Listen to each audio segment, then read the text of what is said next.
Deputy CM Pawan Kalyan ఓజీపై భారీ అంచనాలున్నాయి. September 25న movie release కాబోతోంది. హరిహర వీరమల్లు నష్టాన్ని ఓజీతో తీర్చేయాలని ఫ్యాన్స్ ఆరాటపడుతున్నారు. ఈ మూవీతో పవన్ మాస్ ఇమేజ్ మరోసారి పెరుగుతుందని ఆశిస్తున్నారు అభిమానులు. సుజిత్ డైరెక్షన్లో వస్తున్న ఈ సినిమాలో గ్యాంగ్స్టర్ పాత్రలో పవన్ కనిపించబోతున్న సంగతి తెలిసిందే. అయితే ఇప్పుడు ఫ్యాన్స్కు షాకింగ్ న్యూస్. ఈసారి ఓజీ ప్రమోషన్లకు పవన్ పూర్తిగా దూరంగా ఉండబోతున్నారట. వీరమల్లు సినిమా కోసం పవన్ భారీగా ప్రమోషన్లు చేశాడు. గతంలో ఎన్నడూ చేయని విధంగా ఆ మూవీ కోసం కష్టపడ్డాడు. కానీ ఇప్పుడు మాత్రం ఓజీకి దూరంగా ఉండాలని నిర్ణయించుకున్నాడట. డిప్యూటీ సీఎంగా ఫుల్ బిజీగా ఉన్నాడు పవన్. పైగా ఓజీపై మంచి అంచనాలు ఉన్నాయి కాబట్టి ప్రమోషన్ చేయకపోయినా బస్ తగ్గదనే భావనలో ఉన్నాడట పవన్. కాబట్టి ప్రమోషన్ల బాధ్యతను మిగతా మూవీ టీం చూసుకుంటుందట. రిలీజ్ అయ్యాక హిట్ టాక్ వస్తే అప్పుడు సక్సెస్ మీట్కు పవన్ వచ్చే అవకాశాలు కనిపిస్తున్నాయి. ఇది ఎంతవరకు నిజమో తెలియదు కానీ ఈ విషయమే ఇప్పుడు సోషల్ మీడియాలో వైరల్ అవుతోంది. మూవీ ట్రైలర్ను త్వరలోనే రిలీజ్ చేసే అవకాశాలు కనిపిస్తున్నాయి. బోయపాటి సీను డైరెక్షన్లో బాలకృష్ణ హీరోగా వస్తున్న మోస్ట్ హైప్ ఉన్న మూవీ అఖండ 2. అప్పట్లో వచ్చిన అఖండ మూవీ భారీ హిట్ అయింది. దానికి సీక్వెల్గా వస్తున్న అఖండ 2 టీజర్ భారీ రెస్పాన్స్ దక్కించుకుంది. ఇందులో బాలకృష్ణ అఘోరా పాత్రలో కనిపించబోతున్నాడు. ఇందులో ఆయన లుక్స్పై భారీ అంచనాలు ఏర్పడ్డాయి. అయితే సెప్టెంబర్ 25న రిలీజ్ చేస్తామని ముందు ప్రకటించిన టీం ఆ తర్వాత వాయిదా వేసింది. మూవీ విఎఫ్ఎక్స్ పనులు మరింత క్వాలిటీగా రెడీ చేస్తున్నామని, అందుకే లేట్ అవుతున్నట్టు తెలిపింది. కానీ రిలీజ్ డేట్ను ప్రకటించలేదు. అక్టోబర్లో సినిమాను రిలీజ్ చేసే అవకాశాలు లేవని తెలుస్తోంది. మూవీకి పెండింగ్ పనులు బాగానే ఉన్నాయట. పైగా ఈ సినిమాలో విఎఫ్ఎక్స్ను భారీగా వాడుతున్నట్టు సమాచారం. అన్నీ కుదిరితే నవంబర్ చివరి వారంలో రిలీజ్ చేసేందుకు ప్లాన్ చేస్తున్నారట. అక్టోబర్ మొదటి వారంలో రిలీజ్ డేట్పై క్లారిటీ వచ్చే అవకాశాలు కనిపిస్తున్నాయి. ఈ సినిమాలో సంయుక్త మీనన్ హీరోయిన్గా చేస్తోంది.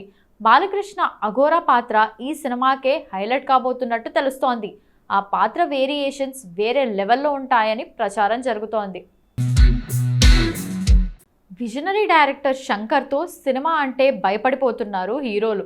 అంతలా డీగ్రేడ్ కావడానికి reason Indian 2 game changer result.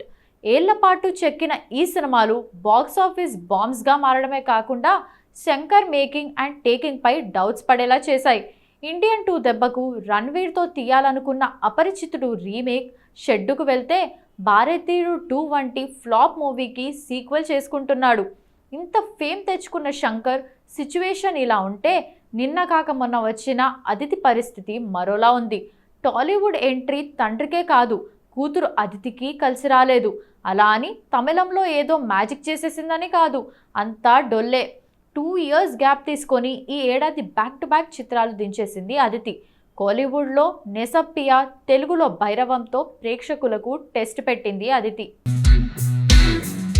కానీ ఆమెను ఫెయిల్ చేసేశారు కోలీవుడ్, టాలీవుడ్ ఆడియన్స్. ఇక అర్జున్ దాస్తో నటించిన వన్స్ మోర్ షూటింగ్ కంప్లీట్ అయినా విడుదలకు నోచుకోవడం లేదు. వ్యాలంటైన్స్ వీక్ టైంలోనే రిలీజ్ చేయాలనుకుంటే పోస్ట్ పోన్ అవుతూ వస్తోంది. తన కెరీర్లో ఓ అచీవ్మెంట్ చూసిన శంకర్ ఇప్పుడిప్పుడే హీరోయిన్గా అడుగులేస్తున్న తన బుజ్జాయి ఫెయిల్యూర్స్ చూడలేక స్టార్ చేసే బాధ్యతను భుజాన వేసుకున్నాడు తండ్రి. వరుస ఫ్లాపులతో స్ట్రగుల్ చేస్తున్న అదితిని తిరిగి నిలబెట్టేందుకు తన దగ్గర వర్క్ చేసిన అసిస్టెంట్ దర్శకుడిని లైన్లో పెట్టాడట. వైశాలి ఫేమ్ అరివలగన్ దర్శకత్వంలో ఓ ఫీమేల్ సెంట్రిక్ చేయబోతుందట అదితి. ఒఫీషియల్ స్టేట్మెంట్ త్వరలో రానుందట. ఈ ప్రాజెక్ట్ పట్టాలెక్కితేనే కానీ తెలియదు అదితి ఖాతాలో సినిమా ఉందా లేదా అని. అప్పటి వరకు వెయిట్ అండ్ సీ. యష్కు టాక్సిక్తో టెన్షన్ పెరుగుతోందని కన్నడ సినీ వర్గాలు అంగీకరిస్తున్నాయి. 2 ఏళ్లలో కేవలం 60% షూటింగ్ మాత్రమే పూర్తయింది. మొదట హైప్ ఎలా పెంచారో ఇప్పుడు అదే హైప్ వల్ల ప్రెషర్ డబుల్ అయింది. సినిమా బడ్జెట్ 600 కోట్లకు పెరిగింది. ఇంకా యష్ రెమ్యునరేషన్ అదనం. ప్రొడక్షన్లో సమస్యల పర్వం కొనసాగుతోంది. రద్దయిన షెడ్యూల్స్, రీషూట్స్, కాస్టింగ్ మార్పులు, క్రూ అసంతృప్తి ఇవన్నీ ప్రాజెక్ట్ను స్లో మోడ్లోకి నెట్టాయి. ఇండస్ట్రీలో వినిపిస్తున్న టాక్ ఏంటంటే యష్ స్వయంగా సినిమా డైరెక్షన్లో జోక్యం చేసుకున్నాడట. అసలు డైరెక్టర్ గీతూ మోహన్ దాస్ని సైడ్ లైన్ చేశాడనే వార్త బలంగా వినిపిస్తోంది. ఈ కారణంగా ప్రొడక్షన్ స్పీడ్ మరింత తగ్గిపోయిందట. కేజీఎఫ్ 2 తర్వాత నేషనల్ లెవెల్ ఐకాన్గా మారిన యష్ ఈ టాక్సిక్ సక్సెస్తో తన లెగసీని కన్ఫర్మ్ చేయాలని ప్లాన్ చేశాడు. కానీ అతిగా కంట్రోల్ చూపించడం వల్లే ప్రాజెక్ట్ డిలే అవుతుందని విమర్శలు వస్తున్నాయి. ఈ సినిమా ఫెయిల్ అయితే యష్ స్టార్డమ్పై నేరుగా ఇంపాక్ట్ ఉంటుందనే భయం ఫ్యాన్స్లో ఉంది. ఇంకో ఆసక్తికరమైన విషయం ఏంటంటే ప్రస్తుతానికి యష్ హ్యాండ్లో 2 భారీ ప్రాజెక్ట్స్ ఉన్నాయి. ఒకటి టాక్సిక్, రెండోది రామాయణ మల్టీ స్టారర్ ప్రాజెక్ట్లో యష్ విలన్ రోల్ రావణ్ క్యారెక్టర్లో కనిపించనున్నాడు. దీనివల్ల టాక్సిక్ తేడా కొడితే యష్ బ్యాకప్ ప్లాన్ ఏంటి అనే చర్చ నడుస్తోంది. షూటింగ్ డిలేస్, పెరుగుతున్న బడ్జెట్తో ఆందోళనలో ఉన్న హీరో, ఇవన్నీ కలిపి టాక్సిక్ టైటిల్ నిజంగా టాక్సిక్ ఫర్ ఎవ్రీవన్ అని కన్నడ ఫిల్మ్ సర్కిల్స్లో టాక్ స్ప్రెడ్ అవుతోంది. దర్శకుడు క్రిష్ దర్శకత్వంలో హరిహర వీరమల్లు సినిమా ప్రారంభమైంది. అయితే అనుకోకుండా ఆ సినిమా నుంచి ఆయన తప్పుకున్నారు. తర్వాత ఆయన స్థానంలో నిర్మాత ఏఎం రత్నం కుమారుడు జ్యోతి కృష్ణ ఎంటర్ అయి సినిమాను పూర్తి చేశారు. అయితే తాజాగా ఘాటి అనే సినిమాతో ప్రేక్షకుల ముందుకు రాబోతున్నారు క్రిష్. ఈ సందర్భంగా ఆయన ప్రమోషన్స్లో పాల్గొన్నారు.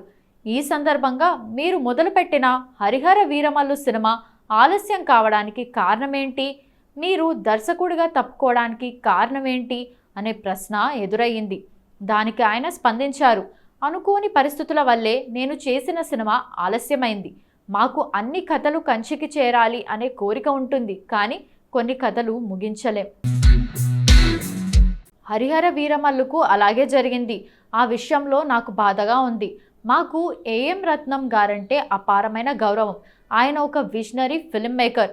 ఇప్పుడు మనం పాన్ ఇండియా అని చెప్పుకుంటున్నాం. దానికి ఒక మెట్టు వేసింది రత్నం గారు.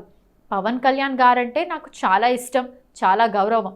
ఒక మనిషిగా చాలా గౌరవం, ఒక నాయకుడిగా అత్యంత గౌరవం, ఒక నటుడిగా గౌరవం ఉంది. కానీ షెడ్యూలింగ్స్ కారణంగా ఆ సినిమా ఎప్పుడు ముందుకు వెళ్తుందో తెలియలేదు. ఒకానొక సందర్భానికి వచ్చాక 5 ఏళ్ల ప్రయాణంలో కొన్ని ఆర్థిక ఇబ్బందులు వచ్చాయి. మా టీం మొత్తాన్ని మెయింటైన్ చేయాలి, కానీ అలా చేయలేక నెక్స్ట్ సినిమాకి ఫార్వర్డ్ అవ్వాల్సి వచ్చింది. నాకు కుదరలేదు, అందుకే వేరే ప్రాజెక్ట్కి వచ్చాను అని క్రిష్ చెప్పుకొచ్చారు.